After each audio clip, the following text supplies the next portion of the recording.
guys are ridiculous. These guys are ridiculous. Now, how about them damn Celtics? And we are back with another edition of How About Them Celtics. Sam and I are here recording on Monday, July 3rd. And I'm just going to get the elephant out of the room right away. Ironclad Eats, viewer legend, Joey Spatula. If you're watching on YouTube, you can see the show in the background. If you're listening on audio platforms, there's a t-shirt hanging up behind me that says Ironclad Eats. Joey Spatula, who comments here, if you're in the comments frequently, you'll see him there, messaged me and said, let me send you a couple, because I complained I didn't wear enough t-shirts. Yeah, I didn't have a variety. Well, so today, 2 videos, 2 t-shirts, both of us. This is true. Look at us go. Look at us go. And he messaged me. He said, let me send you a couple t-shirts from my food truck. It says, I hope they serve tacos in hell. Ironclad Eats. I believe he said Portland, Maine is where they're located. If you're up there, go get a taco. Tell him how about them Celtics sent you. He won't give you a discount. Just kind of cool. But well, I'm definitely going to eat the tacos in hell because I said Jordan Walsh looks like a thumb on accident. Yeah, that was brutal. But shout out Joey Spatulas. Thank you very much. This is my t-shirt. We're hanging it up here. This one's for Sam, and I'll get it to Sam. But I will also say I am very particular about the t-shirts I wear. And that's why I only wear a certain brand. Very comfortable t-shirts from Joey Spatula. So Joey, appreciate you. Thank you for sending these over. And Ironclad Eats. If you're up in Maine, go get yourself a taco. Going to see the Maine Celtics. But check them out. Maybe Dalano Banton. Maybe Dalano Banton. Yeah. What a transition for you, Sam. Look at you go. The Celtics have signed Dalano Banton to a 2-year contract with a team option in the second year. We did a whole reactionary video on the channel, so if you're interested in that, go check it out there. We can give our brief thoughts though, just because it is trending news.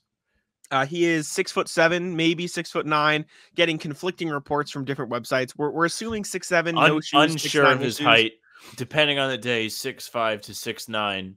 Maybe the situation, depending on. Yeah, maybe talking to ladies, you're 6'9". Exactly. Stand on your money. You're 7 feet. There you go. Shout out Lil Uzi. But solid in transition. He has the tools to be a solid defender. He's got long arms, 7-foot wingspan, 6'10" wingspan, around there. A long wingspan. Yeah. Not the best 3-point shooter, which we went over in the video. However, does everything else pretty well, and he's still only 23 years old. So a nice piece to take a chance on if you're the Celtics, especially considering they just traded one of their backcourt members. Yeah, they traded away Smart, and then, of course, the Pritchard thing is kind of unsure still. Is he probably a bit more satisfied after seeing Smart get traded, and there may have a role open up for him? Maybe. But he still might want to trade, too. So if that is the case, Banton can step in, be the third guard in the rotation. He gives you a different type of skill set than Pritchard. He's long. He's switchable. He's not the Pritchard is not fast PP, but he's quick, gets out in transition, runs the floor really, really well. So it's just a different type of game to keep an eye on as the season rolls along. We have not gotten any kind of word on Summer League, so I don't think he's going to play with that team on the coming days, which would be awesome to look at. I would love to see it. Good for him if he's not playing Summer League, I guess. Means kind of baller. I saw somebody tweet that Dalano Banton is a 6 foot, however tall, lanky guard with long arms that can't shoot. So he wonders why the Raptors didn't sign him to a max contract, which is funny. But it is weird they gave up on him, especially because Fred VanVleet left and they only really have 1 point guard on the roster. So maybe that's a concerning part. But again, he's still only 23, plenty of room to pan out.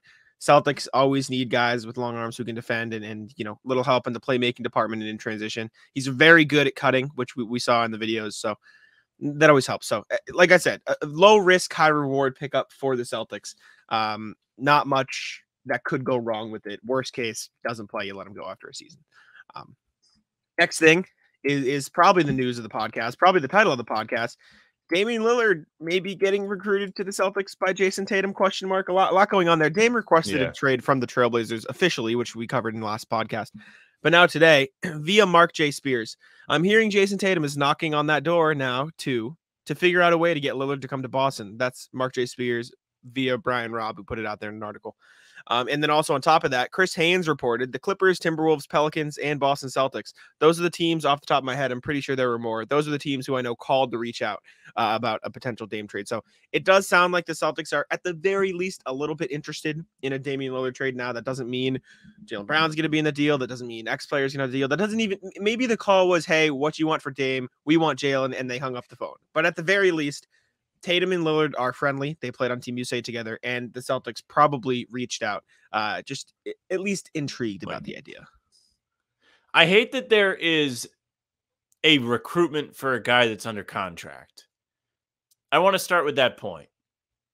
Because Celtics, not Celtics, I want this to be a completely unbiased take.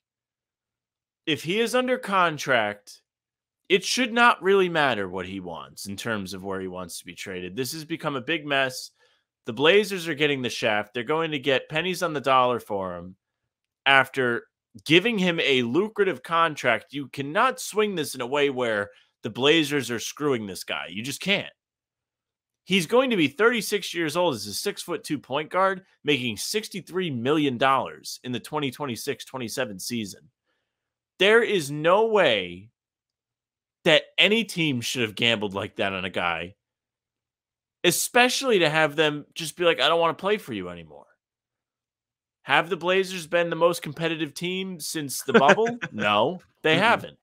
They haven't. In fairness to the frustration that is built, they have not been very good. It seems like they're somewhat headed in the right direction with a lot of the younger pieces they have on their roster. But what reason is there for him to be, quote unquote, getting screwed? It's not happening. So to get back to the Celtics point of this, I mean, I guess recruit him because Chris Haynes said on June 8th that he does not want to play here, Lillard. Exactly. And Chris Haynes is essentially his best friend. And he is like the Damian Lillard guy. Like there is nobody that's on this like Chris Haynes, and this is not sarcastic. This is his story. Not a shot. That's just what it is. Yeah. Yeah. He must have been dying for a trade request just so he could have some layup like coverage because it's his buddy. Yeah. But yeah, I mean, I guess like Tatum wants him to come to the Celtics. What does that mean for Jaylen Brown? Does that mean, I mean, obviously Brown's the guy in the deal, right? Well, I think it was Jay King that wrote on this today that was like, they could do Brogdon, Rob Williams, a zillion draft picks because they own all of theirs except for 2028. Like they could essentially gut their future to get Lillard and pay him $63 million when they could be drafting instead. But I guess I don't like the move. I don't like the idea of it. I think the contract's dangerous. And I think people should be as hesitant about this Dame contract as they are like a Tyler Hero. And I don't like Tyler Hero. Tyler Hero has been blackballed over the last week. So I said it last podcast, right? We talked about, I said when Smart was here, it didn't make sense. But now that Smart is gone and it's Porzingis, Dame, Tatum, and Porzingis sounds at least interesting. That being said, I also emphasized I would not trade Jaylen Brown for Damian Lillard. I just don't think it's a smart deal. If you're going to pay one of them, pay Jaylen Brown. It's fine. That being said, I do think the contract thing is a bit overblown with Dame too. I think everyone saw the Bradley Beal thing and we're like, oh, look at this. You said it just as much as I did. We talked about it with Zach LaVine. Bradley Beal hasn't done anything by himself. He's just not. Damian Lillard almost beat the Nuggets 2 years ago by himself in a double overtime. No, he's had a respectable career as Portland's top guy. Make no mistake. This is not about he hasn't earned this contract. It's about he's a small guard who relies on quickness, burst, and ability to get to the rim for part of his game. Obviously, he's a great shooter. He's going to have to change his game as he gets older. How effective is he going to be? And to be paying him without knowing that $63 million at 36 years old is going to be a hefty thing to deal with the new CBA. It's a lot. It's a lot. Now, I wrote a trade for Hardwood Houdini. That is similar to what you brought up that Jay King put out there. No Jaylen. It is a 3-team trade that would land the Celtics Damian Lillard. And I'm going to present it to you. And I graded it for every team. I'm not saying the Celtics should do this. I'm not saying any team should do this. I personally believe this is a better trade package for Portland than what Miami can offer. And considering they are not necessarily listening to Dame's trade request, I think this is probably the best the Celtics could do without giving up way too much. And you might still think it's too much, but this is what I wrote up as a potential Damian Lillard trade for the Celtics for Hardwood Houdini today. And we'll put it on the screen here. It's a lot. This is a big absolutely a lot. Circle jerk for Jack, by the way, not because he's showing off his own work, but he did a grade the trade on his own trade. Of course. What'd you give yourself? I want to know. What did you give yourself on the trade? I didn't grade myself. I graded how each team should view it. Like, what would it be for the Mavericks? What would it be for the Blazers? What would it be for the Celtics? Fair. So let me read it for the people on audio platforms. In this trade, I bully Jack. Yeah, come on. I'm actually going to expand my screen because I can't read. In this trade, the Boston Celtics would get Damian Lillard and Richaun Holmes. The Mavericks would get Malcolm Brogdon and Yusuf Nurkic. The Trailblazers would get Robert Williams, Grant Williams in a sign and trade, Peyton Pritchard, Tim Hardaway Jr. I need to edit this because it's also still says Richaun Holmes, but that should say Reggie Bullock. Okay. 3 firsts from Boston and a pick, 2 swaps from Boston and 1 first. So it's basically like Jay King said, Brogdon, Rob, Pritchard, also Grant in this trade to match salaries, and just all the picks, which at this point would form a super team effectively with Dame, Brown, Tatum, and Porzingis in Boston. It really would be. So for the Celtics, since this is a Celtics podcast, would be the outgoing and incoming, I should say. Dame and Richaun Holmes would be coming in. Outgoing would be Brogdon, Rob, Grant, Pritchard, 3 firsts and 2 swaps. A lot. And then this would be the rotation. It would be a starting lineup of Dame, Jaylen Brown, Jayson Tatum, Al Horford, Porzingis, a bench of Derek White, Delano Banton, Sam Hauser, O'Shea Brissett, Richaun Holmes, Luke Cornett. Not the best bench. All okay players and Derek White. That's why I graded it a B+ for the Celtics. It's not an A-. It's not in the A range yet, but you are forming a super team without having to give up Jaylen Brown, which is why I gave it a B+. So initial thoughts on this from me. This is not a brain dead move. Okay. Here's why it's an issue though. Sure. Yes. The issue is the Celtics would be doing this too late. This is a move if they were going to do it. And granted, the Dame trade request did not come soon enough for this. Okay. But in the fantasy world that the Celtics pulled the trigger on this massive deal, they give up 1, 2, 3 of their top 8 guys from last year. Yeah. And 5 picks, essentially, because 2 of them are swaps. To get Lillard, okay, fine. You've got your bench. You don't have that much depth. You still have Derek White coming off your bench. Richaun Holmes is a wild card. In this situation, you're going to make Horford play a lot of games. You're going to kind of really stretch yourself pretty thin. If you had made this trade in real life, let's say a week ago, maybe you're the Phoenix Suns and you get all these guys to join your team for essentially free, and then maybe it works a bit better. In that world, maybe it makes sense to go all in, but right now it doesn't because there's not a ton of great names out there that are going to come in and sign for the minimum and help your team get across the finish line. Let me list some that could be available for the minimum. Okay. And this isn't me like lobbying for it. This is just some names. Malik Beasley, still a free agent if he wants to, decent compete for a championship. Good pick. Will Barton, bit washed up, but still fine for the bench. Kelly Oubre still available. Kendrick Nunn still available. Christian Wood, if he wants a minimum, still available. Kelly Oubre is an okay player, but I don't think he's playing for the minimum. I don't think so either. TJ Warren still out there. Blake Griffin obviously still out there. Bismack Biyombo, Wesley Matthews. I'm not saying there's none of these are great options, but they are similar to what the Suns got, in my opinion, at least in some cases.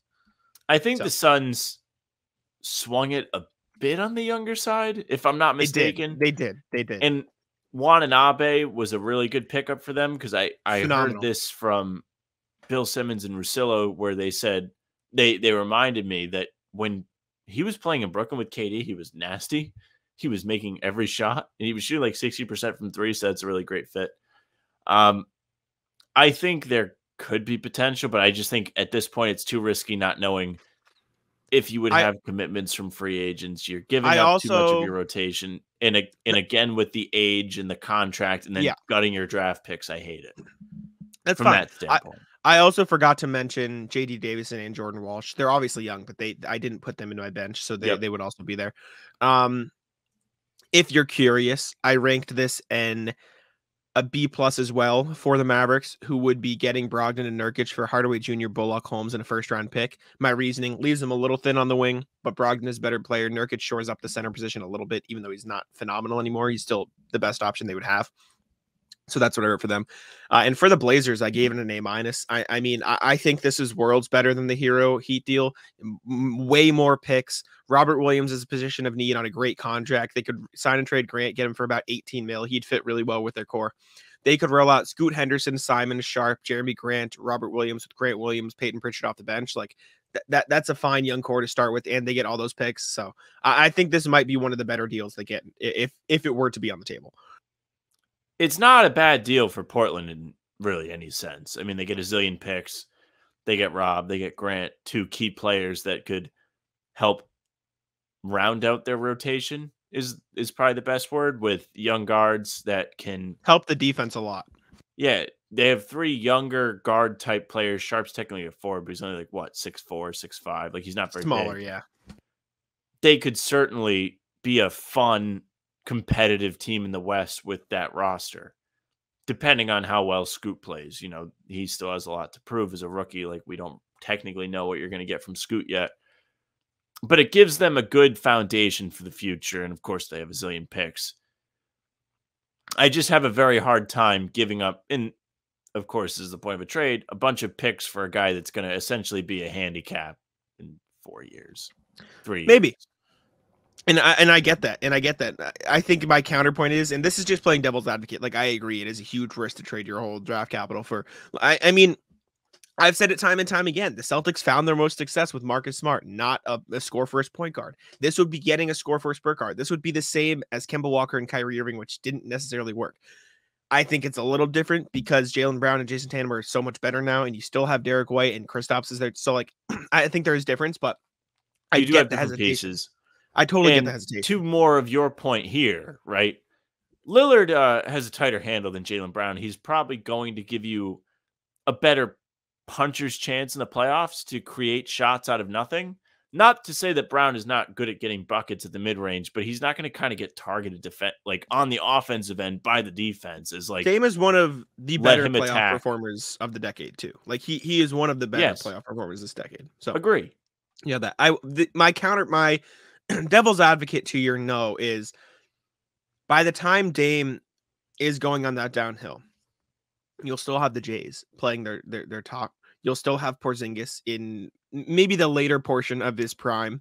Horford might be gone, but at that point, you will have time to get some of these guys in that the Suns got, right? Some of these free agents next year, you can sign them to one-year deals, right? You'll have the chance next season that Derek White will still be in town. I guess you technically still have a zillion seconds too. Exactly. And you still have the progression of a Jordan Walsh, of a JD Davison, of a Sam Hauser. Like you still have guys coming up the pipeline who could be solid rotational pieces. So that's my devil's advocate to the whole, maybe they shouldn't do it move. But I totally understand the hesitation. And if I'm the Celtics, I would probably balk at this move. It's just, I think it would be solid if that's the route you want to go. I just think you've already kind of like screwed with everybody enough. Why don't you see how this works first before you go like gut the rest of like the future of the Celtics? I mean, the counterpoint I put on there is you do this move, you also ensure Dame is not in Miami and not in Brooklyn. And that's not the thinking the Celtics should have, but like it'd be a nice like no, there is some defense to it. I get it. The funny thing about these trade requests is like these guys aren't signing like contracts with teams anymore. They're just signing contracts to be NBA players. That's essentially what it is. Like the team gets nothing out of it. Excuse me. Sorry. Yeah. I don't know. It's funny, I hate it. I wanted to put that out there. I don't keep it a secret. I literally hate the player stuff. Like Dame has literally 4 seasons left on his deal. You should have no leverage. Don't play basketball anymore. Don't get paid. Fine. Fine. Especially if you're Portland.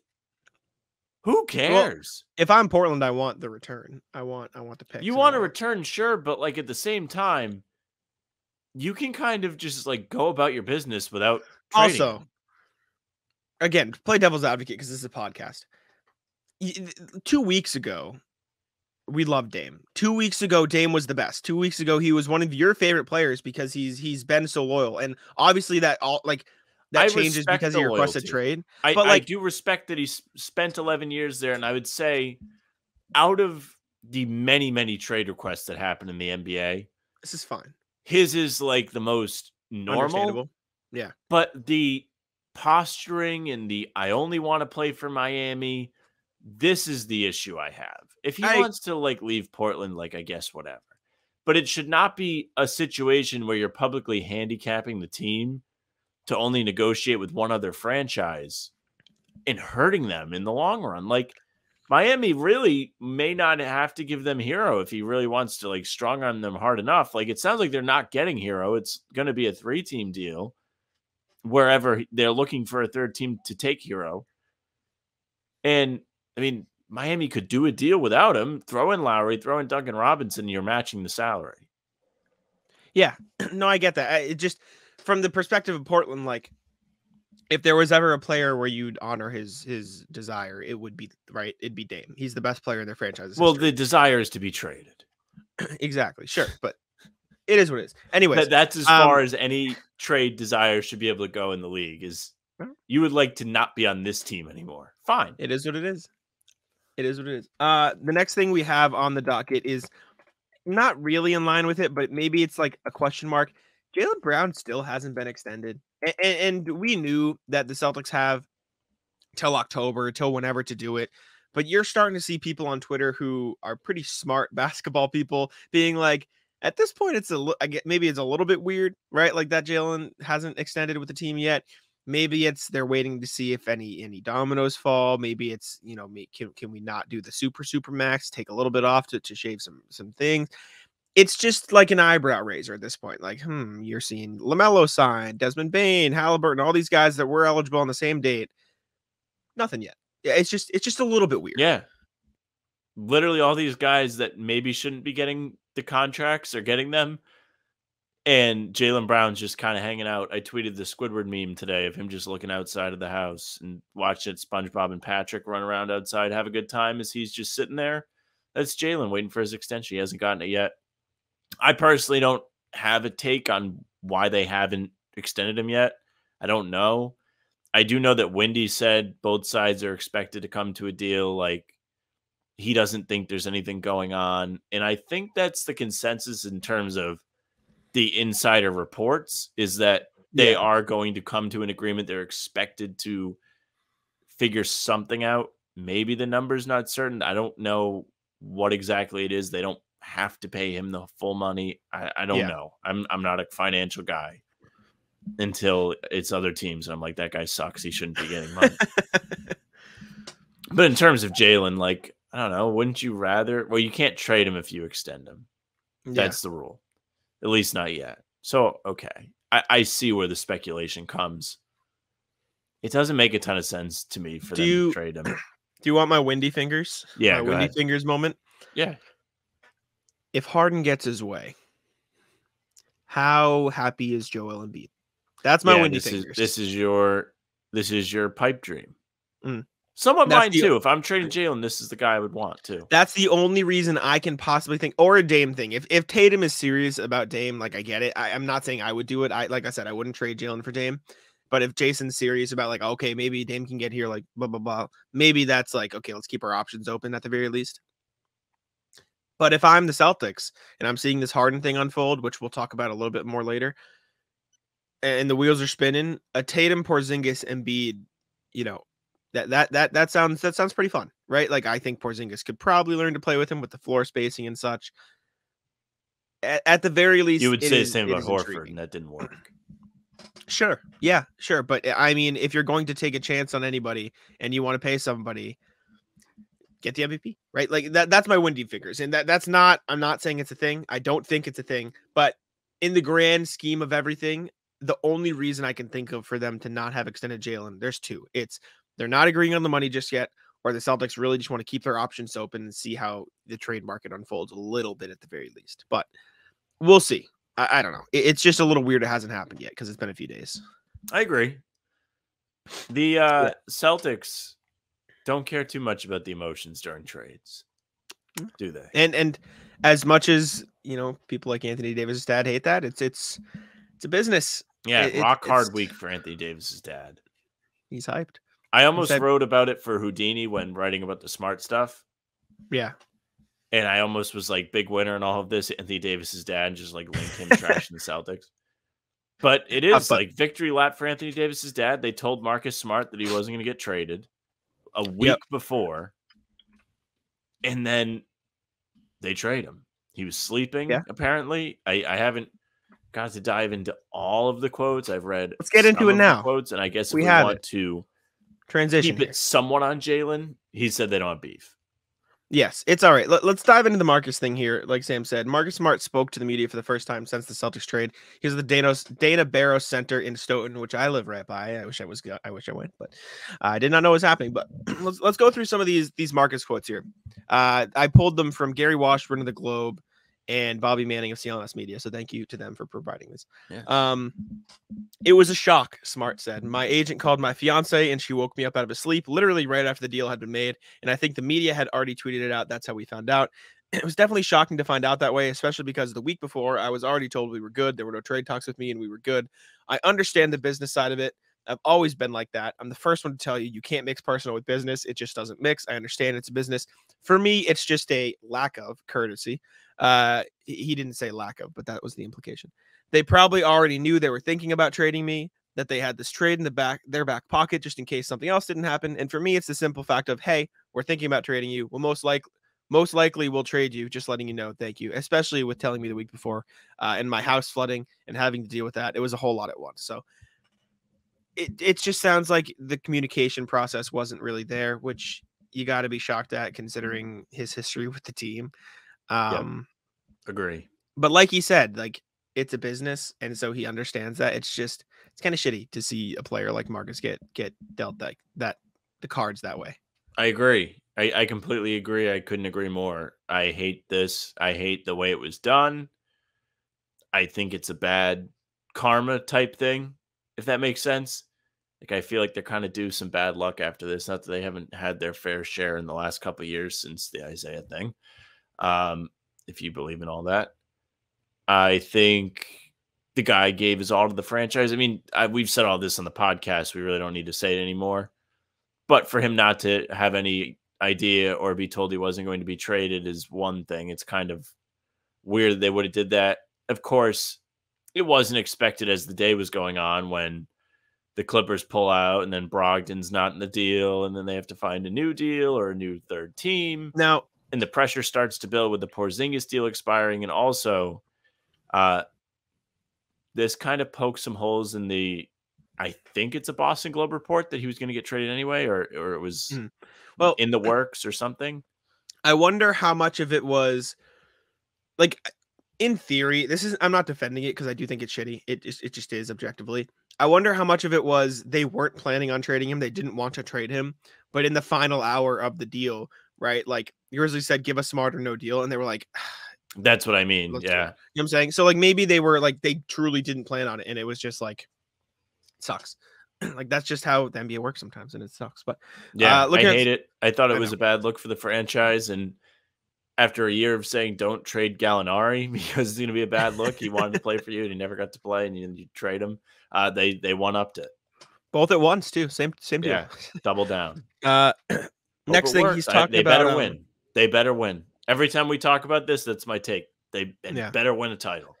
Marcus also talking about saying goodbye to all the guys. It was hard seeing the text, hearing the guys' voices, saying the goodbyes, reminiscing on the good times. To be able to be with one group of guys in a city for so long, it's tough. And then he also went on to say this, which you mentioned. I actually want to clear something up I've seen online around because JB didn't post something about me like JT did, that we have beef. Jayson and Jaylen are my brothers for life. When my mom passed away, JB was actually one of the people on the plane that came to Dallas for the funeral. So I just want to shut all the rumors now that me and JB have beef. I have no beef with anybody from the Celtics, none of my teammates. I love those guys. They love me. We're brothers. And if I know I'm ever in need or want anything, I can call those guys and vice versa. Me and JB were great. That's my brother. He actually texted me and he was just as disappointed as I was. We're good. I just wanted to clear that up. So all the texted him too. I wrote this in my article for Celtics blog. I said all the conspiracy theorists on Twitter can go away. Like, stop. Yeah, you just heard all their cries. Cut it. That's crap.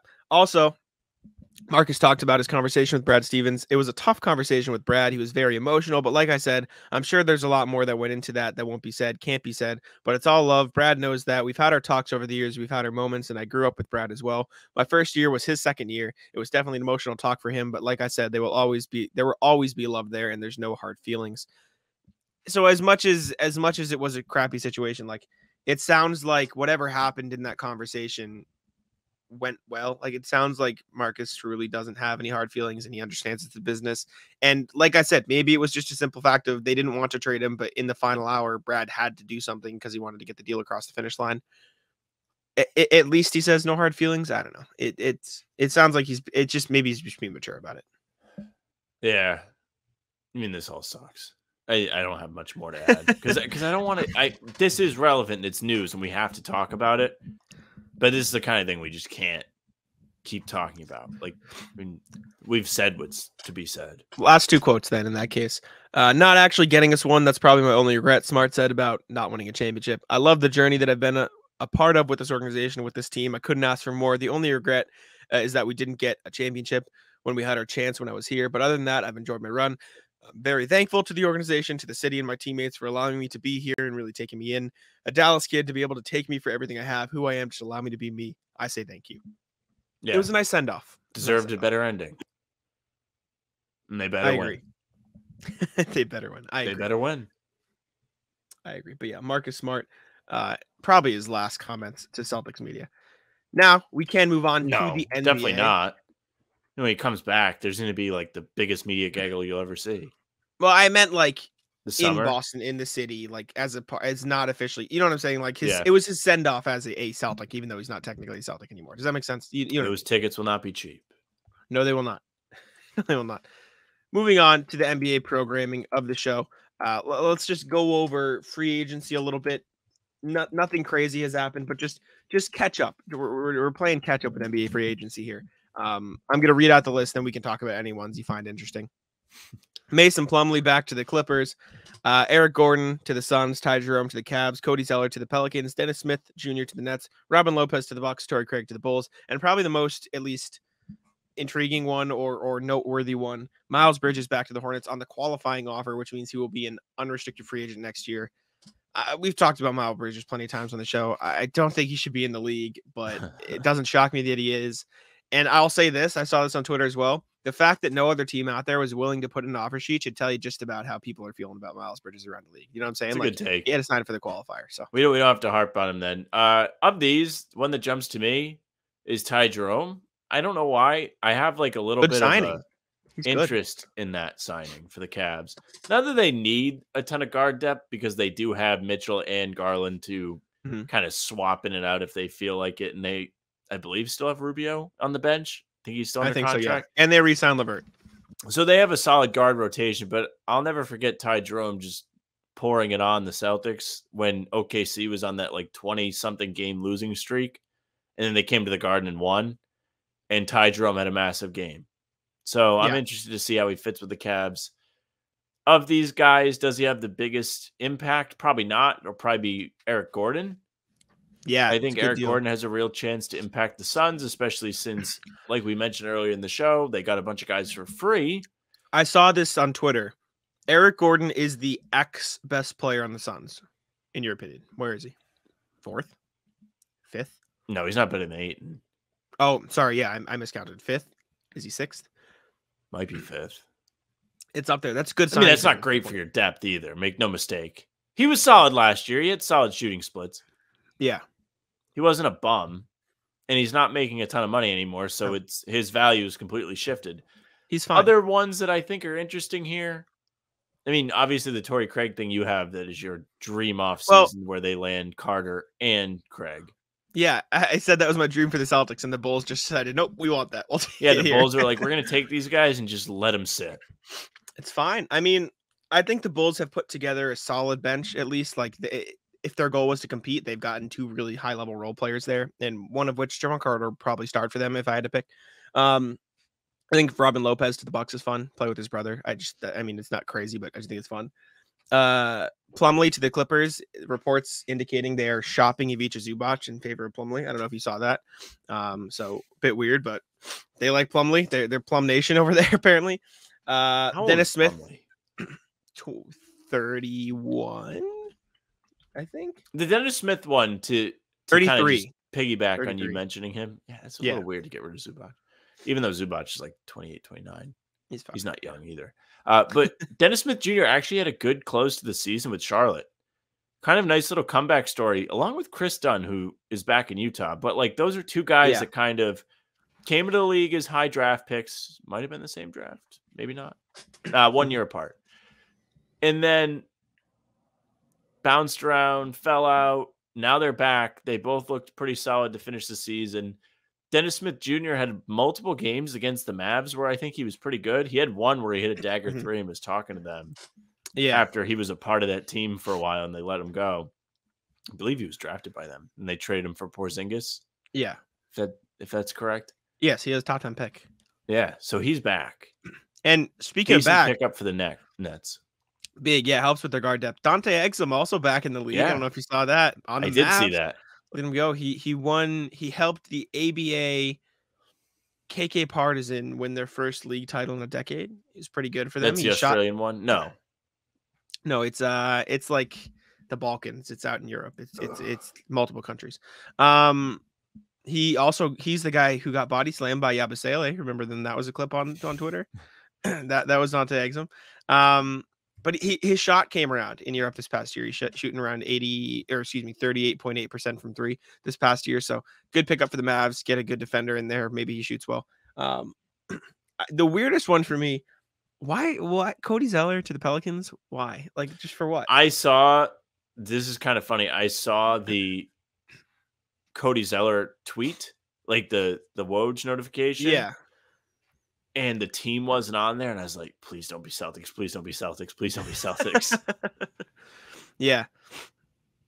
I don't know. I mean, he's just their Willie Hernan-Gomez replacement, I suppose. It's just weird. I don't get it, but it is what it is. The next point we have here is a James Harden point, Sam, and the Sixers are holding out hope that they can keep James Harden. Did you see this? Good for them. Windhorst reporting. He said the Sixers are not afraid to let it be known that they don't think necessarily it's over with James Harden, that maybe everybody was just a little bit in their feelings. This part of it is fun because right. I didn't know the emotional toll it has taken on James Harden to request his third trade in 4 seasons. Well, there was a report out there that he was like, I forget who wrote this or if it was like an actual report or speculation or whatever, but it was like Daryl Morey finally treated James Harden like a player in a contract rather than just like his baby, and James Harden was upset by it or whatever. Like he was, I don't know. It's just a whole weird situation how it unfolded. I still feel like if you're Philly, you should trade him. This might just be posturing for them to get a better return. It's just very weird. I'm out on Harden. Screw that guy. Oh, shocker. He is on the scumbag power rankings at the top. Not the punch in the face, but just like needs to be an adult. You signed a contract. You not only did you sign a contract, you opted into a contract. This should be like a suspension. Like you shouldn't be able to opt into a contract and request a trade. Like that's the whole point of the player option. If you don't want to play there, then leave. Yeah. You're more than welcome to leave. Good for the Sixers. Not just going to get rid of him and obey his wishes. We've seen him do it once with Ben Simmons, made Ben Simmons sit there for the whole season pretty much till the trade deadline, and then trade him for Harden. I mean, yeah, I just don't know how this is allowed. Also from Windhorst, the Sixers are telling teams that Maxey is untouchable. Quote from Windhorst: "Prime Michael Jordan is available. Don't call. 25-year-old LeBron James, lose our number. Giannis says, I want to be a Sixer. If Tyrese Maxey is the ask, just keep walking."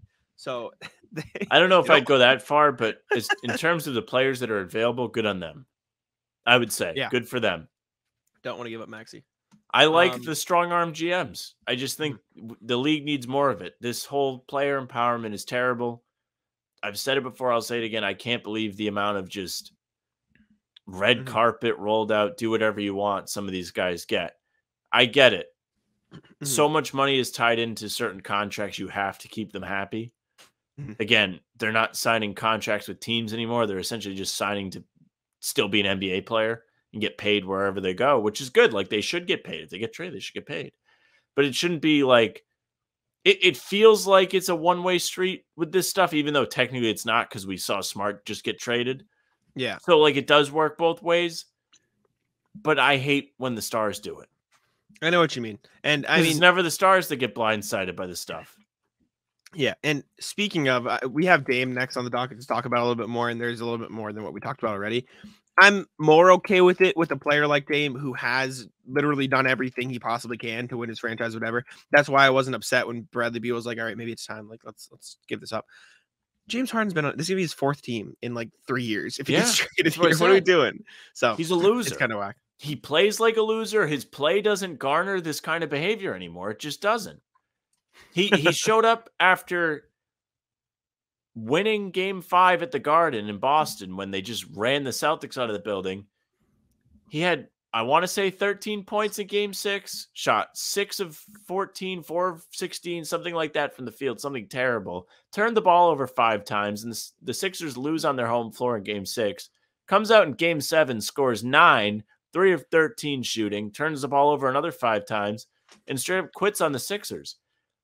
How, after those 2 games, do you have any leverage to tell anybody what you're going to do other than your player option? That's what I want to know. It's tough. I'm telling you, these GMs should be able to trade with European teams or China. That would keep these guys in check. Get ready to learn Chinese, buddy.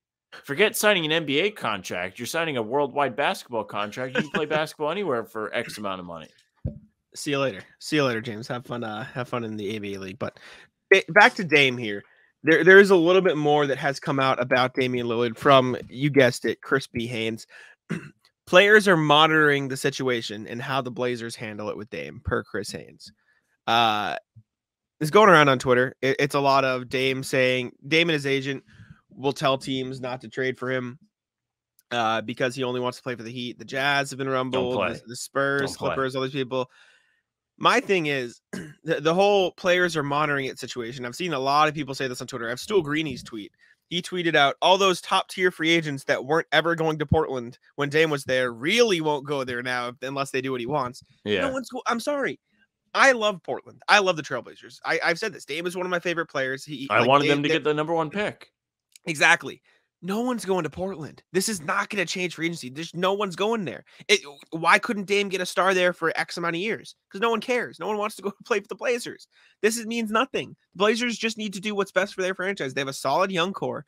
Shaedon Sharpe, Scoot Henderson, Anthony Simons. 3 solid, talented young players. Just Chris Murray too. They have good players. Just go trade for whatever you want. Just go get the best package you can. Ship Dame wherever, whatever. And I totally like just make him sit there. I understand the thought process of wanting to do right by your star. And if that's the case, say, Dame, we don't like Miami's package. Give us some other options. That's what I would do. If you really want to do both and get the best of both worlds, do right by your star and also do best for the franchise, you sit him down and say, Dame, Miami's offer is absolutely terrible, which it is. Not to say Tyler Hero is not a fine player. It's just not a good trade offer for Dame. Sit him down, give us other options, or we're just going to have to send you where we want. And at that point, if you're Dame, you kind of have your hand forced to give him other options. And that's what you got to do. But the whole, players are watching. Shut up. No one's going to Portland anyways. Stop. Yeah, it's the Flanders meme where he's in the window and it says, Christ is watching. Yeah. Shut up, Chris Haynes. You're just a mouthpiece for Lillard at this point. It's so stupid. This whole thing is stupid, and it's made me hate Dame. Because I'm so sick of it. It's been like a month and a half straight of this, where it's just like, maybe he's going to leave Portland, maybe he's not. And like, I really don't care if he's going to leave Portland. I just hate the way all of this stuff is presented. I hate that it's like his choice. Like, no, he's under contract. It's technically not his choice. It's his choice. Maybe he doesn't want to go to work anymore and not get paid. Fine. Sure. The next CBA, they need to have, and they might, some sort of clause where if these guys like request a trade or like elect not to play for teams that they're going to get traded to, it shouldn't count against their cap. Interesting. I don't know how you can do that, because if you put like a minimum number of games, like teams will just be like, don't play. so we don't have to like count the cap. But like, there should be some kind of thing that safety nets some of these teams that may be afraid to make deals, because that's been reported that teams don't want to offer their best stuff for Dame because they're afraid he's not going to want to come. Which, exactly. like, I mean, okay, your contract should be null and void then. Your $63 million when you're 36 years old shouldn't go to you. Yeah. Yeah. And that's an obscene number of like dollars to make at that age as a 6'2" point guard. If he didn't play, then they wouldn't have to pay him like that. That's what we saw with Ben Simmons, right? Like, yeah, but does it go to their cap? They don't get to use that money anywhere else. Exactly. That's the risk. That's the issue there. Yeah. Maybe that'll they be do a disabled player exception like Chicago and Lonzo. like is that the solution? Is it something like that? Like my player's being a baby, so like clause that you get his like half his salary or something? I don't know. The Ben Simmons rule. No, well, the issue with the disabled player exception, it can only be as much as the full MLE, so it caps out at like 12 mil. So you couldn't even get. It's not even anything special. It really sucks. I don't know. I don't know what the solution is, because these small market teams kind of get screwed by this a lot. They do. Oftentimes they do. Speaking of trade requests, the last one we have on the docket today is Mr. Pascal Siakam. According to Michael Grange of Sportsnet, which is Canadian sports network, an interesting player to monitor as the NBA transaction market heats up is Raptors Pascal Siakam. Keeping his name out there per multiple sources. Atlanta's still interested. Excuse me, something to watch. Sure. Like whatever, right? Does that mean anything to you? You don't care? No, it's not that I don't care. I think Toronto is maybe the most interesting team out there right now, because they're in this weird no man's land of like, our team kind of sucks, but we're not giving up yet. We refuse. I wish every GM was as stubborn as Masai Ujiri, actually. Like, I would love to see Masai Ujiri go head to head with a trade request. Because he'd probably bully that guy into staying on his team.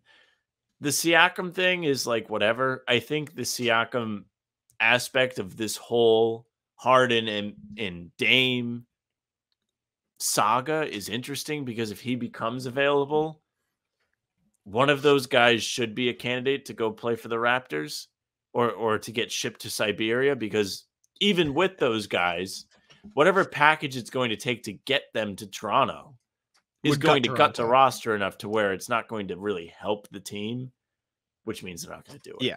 But it sure would be fun if like they finally got what's coming to them with these trade requests. I've just seen enough. Atlanta for Siakam makes some sense. I mean, it would probably be like DeAndre Hunter and younger guys for whatever. Any other teams you like for Siakam? I really liked Charlotte before the draft. I don't think that time is, now. It might have passed. I think the time is come and gone. I thought it was interesting. I thought it might be a good all-in push, put some other all-NBA level talent with LaMelo. Sure. I see the building with Brandon Miller thing could be fun too. Other teams that could go after Siakam? The Knicks? Randall and other stuff? Randall and Siakam would be a weird fit. You could do RJ. He's from Canada. Like that could be intriguing. The fit would be weird though. Siakam and Randall. Team. The Heat. I mean, realistically, yeah, the Heat are in on everybody, but like the Heat they should be. legitimately do have like the wiggle room to do so because of the hero not playing for them and they made the finals thing. Yeah, it could be something to keep an eye on. I'm not positive. Do you like Indiana? See, I feel like Indiana is a team that is ready to do something. They have all these tradable contracts. Like Buddy Hield is a guy probably to keep an eye on as the summer goes on. And if any bigger name comes available, sure. I think Anunoby's the guy that goes to Indiana, and they've been rumored to be interested in him over Siakam. So Dallas, I think the fit's kind of better. Who can Dallas trade for him? It would have to be just picks Tim Hardaway Jr. salary filler and like Jaden Hardy, like a young guy. But what's the salary? Is it Rashawn Holmes? Tim Hardaway Jr. and other Rashawn Holmes or I'm whatever. Just trying to think of who's on their roster. It's not like a JaVale McGee, Rashawn Holmes, Reggie Bullock. You know what, Houston? Sure. Yeah, just make the Raptors just go to Texas. Raptors, Texas. Yeah. But I do think Houston is a legitimate answer to that question because it seems like they are trying to compete. I have my favorite answer. Send him to Sacktown. Give him to the Kings. Yes, Do they please. need him? Does he fit? Who I mean, I cares? guess you can play with Sabonis because he moves the ball very well, so it doesn't really matter. Yep. Yeah, Fox. What do you give up if you're Sacramento? If you're Sacramento, maybe Barnes has to be in that deal, which like at that point, like Don't they have to wait? Yeah, you'd have to wait because you just re-signed him. Maybe you don't do it because you like Keegan Murray, but you have Malik Monk's contract, you have Kevin Huerter's contract. There is a way to get up there. But at that point, like, would you sacrifice that for your depth? Maybe not, because he's not the best shooter. And then you have 3 stars who aren't the best 3-point shooters, which is questionable. I just want to get the Suns' talent. That's my point. The Kings. If you're Toronto, do you want DeAndre Ayton? Maybe you do. He's on the younger side. You have Scotty Barnes still. Mm-hmm. But you don't have much else. You have OG, I guess. Not much else. Gary Trent. Just drafted Trent to me is whatever. Like he's just not moving the needle. Grady Dick. He got Grady Dick's up there. If you're Minnesota, would you rather have Siakam than Cat? Oh, Minnesota's one that sticks out. I say yes. Yeah, I think you just shake something up. Like Cat. If I'm Toronto, Cat I might done the most loser talk I've ever heard. Well, if I'm Toronto, I might rather have Cat than Siakam just because he's a little bit younger and it probably fits your team better, gets you a little bit better offensively, right? Nah, maybe not. Siakam's better than Cat, but just I don't know. Cat is just a losing player at this point. He is. No, I know. Past that, maybe the Clippers. No, Clippers wouldn't go in on that. That's terrible. No, Clippers are already handcuffed enough. Would the Nets want to go in for a star? Maybe. What do I you don't give love up? the fit, but maybe like if they are interested in taking a flyer on Ben Simmons just to clear salary in 2 years, you throw Ben Simmons. If not, it's like Dorian Finney-Smith and or Royce O'Neal and salary filling stuff like with that and picks. So like that could be a thing. I don't know. Did the Pistons go in? Pistons might be in there because they wanted Draymond. Yeah. If you're the Pistons, like, what could you give up if you're the Pistons? Sorry, I'm just like diving into these Siakam things now. Like, if you're the Pistons, you could give up Marvin Bagley's salary, Bagley, Wiseman, and like what Isaiah Stewart maybe in draft picks. I could see why they would want Wiseman. I mean, why not, right? Then you could roll out Cade Cunningham, Jaden Ivey. Who'd they just draft? They just drafted oh my gosh, who did they draft? I'm blanking. The Thompson. Thompson. Yeah, you could roll out Cade, Ivey, Thompson, and then Siakam and Jalen Duren out there. Yeah, who's a beast. Hey, and Bogdanovich actually in there too, who could start. And they still keep him. Yeah, and they just traded for Morris and Joe Harris. That's fine. And they have Killian Hayes still, right? He's not in that deal, and he actually proved to be an NBA player. Yeah. Not bad at all. I don't know. Just some ideas for a Siakam thing. But shall we move on to the rat list here and get on out of here, Sam? Yes, I'm hungry. All right. I am too. As you can see, I've been eating veggie straws the whole podcast because I'm starving. Kick us off. Get us going. Yeah, my rat list, Wemby. Summer League starts tonight. Spurs are playing 8 p.m. ESPN, playing Charlotte, the number 2 team with the draft pick. Wemby will not be playing. He's waiting for Vegas. Well, I think I agree that it's ratless because it sucks that he's not playing. Ratless, both of them, then. I at least understand. Like, it went from not playing at all to playing. Like, I guess this is a fine compromise, right? Like, we'll just play in some games. Step in the right direction, I suppose. Right. My rat list, my internet. Obviously, it was a rat list the other night when we tried to record. Ended up being my modem. I went to Target, bought a new one, and it's working fine now. So I don't know what happened. I don't know why my modem decided just yet. Don't really feel like working today there, pal. But did not work. Annoying. Rat list. I want your take on this rat list because I'm curious to know if you think it is valid or you like the way they do things. I got 5 guys last night. Okay. We got a regular fry and a large fry. But rather than having 2 different cups, you know how they just dump fries in the bag? Yeah. I got a regular fry for myself, and then my brother and sister wanted to split a large fry. So how do we split that up? Because it's the same cup. I just said, okay, you guys just take the 2 cups, and I'll take the bag. But I feel like I got gypped because I paid for my own fries, and they're split. Like, you know what I'm saying? Just the way the portions were doled out. Like, I got a fine amount of fries, but it's just like, if we're ordering 2 different ones, give 2 cups. Don't just dump some in the bag, because then, like, what if people are sharing? I think you should just know the deal with Five Guys. I guess, but I think everybody knows that. At least have a bigger size cup for your large than your regular. No, come on. Yes. Yeah, I don't think there's any value in ordering a large fry. I had a regular for myself. They split a large fry. What are you doing? I'm moving this to the other side because the mat is covering it. Oh, all right, fine. But I'll let you go. What's your next rat? You got something? Man. You had a good weekend. If I anything, had a really good weekend. This is a good I want to thing. give a shout out to do an anti-rat. Do an anti-rat. Yeah, anti-rat. Devin and Meg, 2 good friends of mine. They got married this weekend. It was an excellent wedding. It was fantastic. They had donuts instead of cake. I love donuts. They That's had Allie's phenomenal. Donuts in Rhode Island, which is a top tier donut. The festivities all weekend were just excellent. It was a really good time. I was happy to be a part of it. And yeah, just really good vibes. Good anti-rat. Golf. Golf. Out on golf. It's terrible. It's just a bad take. It's just bad. Our rat list, Vegas. I wanted to go to Summer League this year. It's so expensive. It's so much money, flights and hotels, everything. It's like, I'm trying to save up to move out. Like, that's my goal right now. And if I went to Vegas, I would have gotten wiped. Also, I think you'll agree here, because you were complaining last podcast. Ratless 4th of July. Who cares? I'm sorry. Oh, Ratless firework people. Yes, the firework exactly. people are the absolute worst. Yes. Okay. Thank you for bringing this up. I was out playing basketball today with a couple buddies, and literally somebody shot off a firework at 1:30, like a block away from the court, and everyone was like, afternoon. What is going on? 1:30 p.m. Not in the like morning. The sun's out. Yes. I don't get like the hard on people get for fireworks. I really don't. Dumb. Like So fireworks, there's something I've never particularly understood. They're fine. There's fireworks near my house every year. Like, people come down here. There's traffic. It's a disaster. It takes you forever to get back home. They're parking all over the place. They park on the lawn. They try and park in the driveway.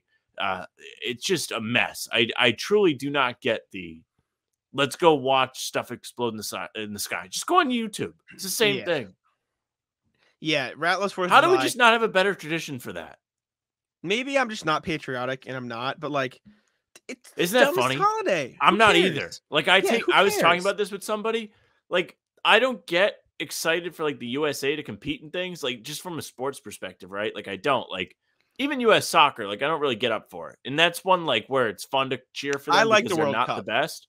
No, I like the World Cup too, but like I'm not overly excited about the men's soccer team. I'm just not. And I like soccer. I just am not. And like, I am so much more prideful in being from New England than the United States. Agree. It's crazy. Like, I'm like I love it here. Like, I wouldn't want to, I like take a ton of pride. Like, I hate when people trash Boston people for whatever reason.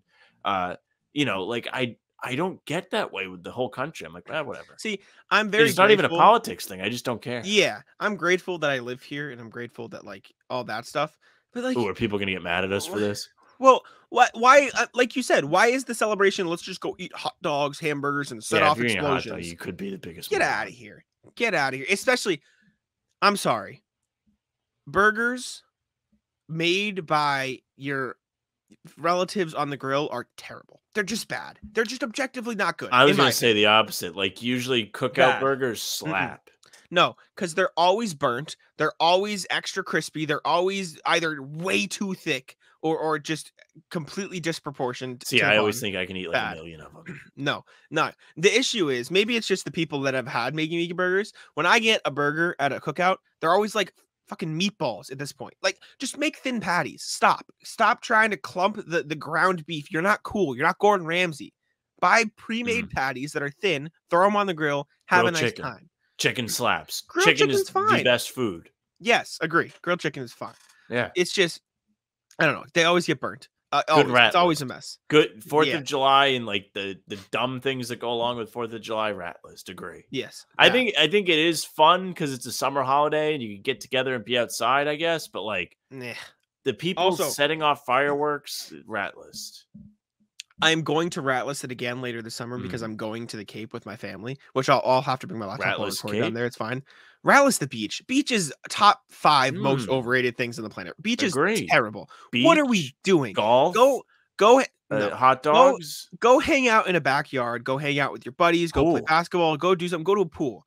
Why are we going to a place where I have to sit in billions of tiny rocks that get all over me, that piss me off to no end? Why am I going somewhere that I have to clean myself after I leave? Stop. I agree. Actually, good point. Like I had a massive conversation about this on Saturday with my girlfriend and my friend Devin, who got married. We were talking about like the beach. My girlfriend loves the beach. Devin and I don't care for the beach as much. I will go. I'm a good sport. I go. The ocean's fine. Fun. I enjoy the ocean. Like I'll go in, I'll throw a football around. I don't like walking around not knowing what I'm with. Yeah, no, I don't love it, but when you're in the submarine, the ocean's not so good. This is also true. But out of the 2 parts of the beach, I'll take the ocean over the sand. The sand's terrible. Sand is top of the bad things about the beach power rankings. It's terrible. There's the Star Wars line about it, but I truly hate that. Like, you're right. When you leave, you have to clean yourself off, and you can't eat anything at the beach because you're just eating sand. It's terrible. It's awful. Every time we go, my mom packs the sandwiches and I open it. I always put a blanket over my head so I can eat a sandwich. I'm still crunching on sand. It's awful. It's awful. The beach sucks. I'm sorry. It's so bad. And the worst part is, in order to enjoy the only slightly tiny bit of okay thing at the beach, i.e. the ocean and just like chilling, throwing a football or whatever around, then you just have more sand stick to you when you get out. It ruins it. The beach is so bad. I can't explain the pain I have. They're gonna make fake beaches. And even worse, you have to have specific shoes for the beach. You can't wear your normal shoes, or else you'll just never get the sand out of your shoes. True. And I'm a Crocs guy, and you think, just wear your Crocs at the beach. Well, then I can't wear them anywhere else. I can only wear them to the beach at that point because they're just always sand in them. We rent the same house every year for a week. It's like a walk to the beach. It's like a 10-minute walk. Fine. I walk the entire way without shoes on because I don't want to get sand in my shoes. It is terrible. I will say anti-rat list, outdoor shower fire. Love an outdoor also, shower. The sand is like really hot. The sand is awful. Yes, agree. It's so hot. It's just, I can't express to you how much I hate the sand. I don't mind spending time with people at the beach. It's just, I'm not saying let's go to the beach. It is. If people want to go, I'll go. It's fine. That's why I go with my family because it's an activity, right? Oh, it's like, well, it's like baseball. No, I don't love watching baseball. I go. You listen to this, I'll be at the game. Exactly. I do it because it's a fun activity I do with friends. That's why I go to the beach sometimes. But the beach is maybe the most overrated thing on the planet. It might be my number 1. Genuinely, it's terrible. I think that's a good one. It's awful. And the worst part is, anywhere near the beach is also just sand, right? Like there's just remnants everywhere from idiots who love the beach. It's terrible because they just drag it everywhere. They leave the beach, they have sand in their shoes, and I'm walking in a restaurant and I'm stepping in sand. This is the most miserable I think I've seen you be. This is a me rant. I like this. Passionate about my hatred for the beach. The beach is awful. Oh my! And I'm going to complain about it later this summer because I will be going to the beach. I know I have to go to the beach. Also, I'm going to rant. Terrible. Bathing suits are awful. The stuff inside. The netting is horrendous. You are chafing. It is, scratching your skin. I started this podcast. I said I can only wear 3 different things of t-shirts. I have to cut the netting out of my bathing suits because I just can't wear them otherwise. Yeah. It is, everything about the beach is awful. You know what you want to do? Don't know. I'll tell you off the air. I'm not giving a free plug. All right. But yeah, no, out on the beach. Awful. Terrible. Running shorts is the same way. You have a built-in thing. Yeah, no, can't do it. I'm so picky. I wear like 2 brands of clothing, and shout out Joey Spatula for a new one. But new one. No, beach is awful. Good rat list. Beach out on this bitch. Yeah, we had nothing too. We sat here for 2 minutes waiting, and I ended up on a 5-minute rant about the beach. But yeah, I was like, I had such a great time. And I was like, oh yeah, I hate fuck the beach. Yes, fuck the beach. Fuck, and 4th of July also. Fireworks out. The people next door to me, my dog is terrified of all loud noises. They just set off fireworks in the backyard. Worst part is they do it in like like, January, August, just all year. They just love to say, what are you celebrating? Arbor Day? Fuck off. I think we need so more dumb. Darwinism. I agree. I agree. And my dog gets scared. It's terrible. I feel bad. And I have to ratless. Fireworks are stupid. Just stop. Unless you're going to a show where professionals are putting them on, and even then it's overrated. But No, at least it's then stupid. It's still stupid. I agree, but it's better than do it in your backyard at 2 a.m, right? The best thing about fireworks is like you sit there with people, and it's like, wow, that one was pretty. That's the discourse you're having at the fireworks. It's I like the one that sparkles. It's stupid. That's it. That's all you get. It's bad. Now I'm thinking of like summer activities. I'm like, what else is overrated and underrated? Save 'em. You know what's Summer's not over. I have an underrated one, but we'll get to it maybe. Maybe I'll do the activity. I'm hungry. Anyways, yes, we can get out of here. Thank you guys for tuning into the show. We appreciate you very much. Crazy growth on the channel. What are we at sub-wise? Let me look right now. We are growing. We are currently at 723 subscribers. This morning we were hit at 700 this morning. I know. So this morning we hit it. We set an off-season goal of 1,000. We're on our way. We appreciate y'all very, very much. Let me put on the Celtics here. With the green. It's the greenest it's ever been. But thank you very much. Subscribe to How About Them Celtics if you enjoyed the show. Leave us 5 stars on Apple and Spotify. Help us out on the streaming platforms as well. Leave us a comment in the YouTube. Like I always say, that's my favorite part of the day. I'm always reading the comments. Sam, get us home so we can both eat dinner. Yes, thank you very much for listening or watching. If you're watching, you are on the YouTube channel. Make sure you subscribe. Make sure you hit the notification bell so you don't miss any surprise breaking episodes. We want to give a shout out to Ironclad Eats. Joey Spatula, the legend. In the comments. I'm sure he'll be there. He is always in the comments. Shout out to him. What a beast. Make sure you hit like on the video. You leave comments like Joey Spatula. Make sure you follow us on the streaming services just in case you're on the go and you don't have YouTube. You can't watch it. Leave a nice 5-star review. Leave a nice comment. And follow the pod. You can follow us on social media at How About Them C's, Twitter, Instagram, TikTok, Facebook is just the name of the podcast. You can get all of our live streams there as well as the YouTube page. The free agency stream did very well on YouTube, so thank you very much if you watched that. And finally, you can follow Jack at Jack Simone NBA on Twitter. You can follow me at Sam LaFrance NBA. That's it for us. We're going to eat. Bye.